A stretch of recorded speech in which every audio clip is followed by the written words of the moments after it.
66% पाकिस्तान में इलेक्शन होगा जब हम इन 2 असेंबलियों से निकलेंगे, जो मैं भी बताने लगा हूं कब निकलेंगे। 66% पाकिस्तान में इलेक्शन होगा।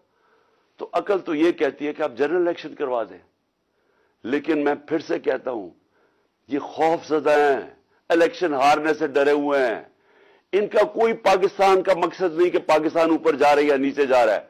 इनका मकसद एक है, कैसे अपना चोरी का पैसा बचाना है इन्होंने, और इसलिए ये इलेक्शन नहीं करवाएंगे। और इसीलिए हमने फैसला किया कि हम इलेक्शन करवाएंगे। और मैंने अपने सारे वकीलों से पूछ लिया है, ये कोशिश भी करेंगे इलेक्शन कमीशन के जरिए कि ये किसी तरह डिले हो जाए। आइन बिल्कुल इजाजत नहीं देता 90 दिन के आगे।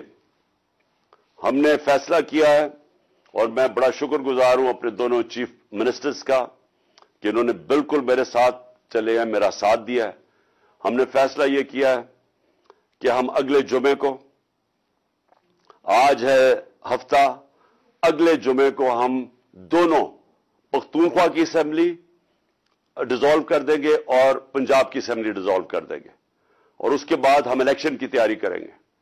और उसके बाद हमारी जो 100 गालिबन 23 सीटें हैं इस वक्त नेशनल असेंबली में, हम वहां जाके नेशनल असेंबली में जाके स्पीकर के सामने हम खड़े होकर कहेंगे कि हमारे रेजिग्नेशन एक्सेप्ट करो।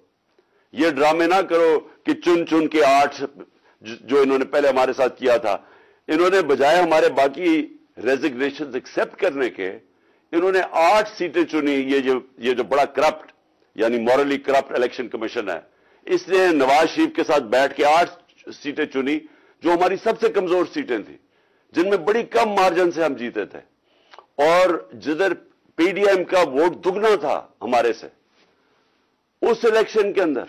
अब ये अवाम देखें किधर, आज एक बाशऊर अवाम है, बेदारी आई हुई है हमारी कौम में। पता होते हुए कि मैंने असेंबली में नहीं, मैं 8 सीटों पे लड़ा, पता होते हुए कि मैंने असेंबली में नहीं जाना, उसके बावजूद मेरी कौम ने मुझे सारे 8 की 8 सीटों पे जिताया, 7 सीटों पे जिताया। और एक जो कराची के अंदर सीट थी, जरा वहां देख ले, वो इलेक्शन कमीशन को वो धांधली नहीं नजर आएगी जिस तरह इन्होंने पूरी स्टेट मशीनरी इस्तेमाल की और वोट बाहर फेंक दिया, और जो हर बार इस्तेमाल करता है।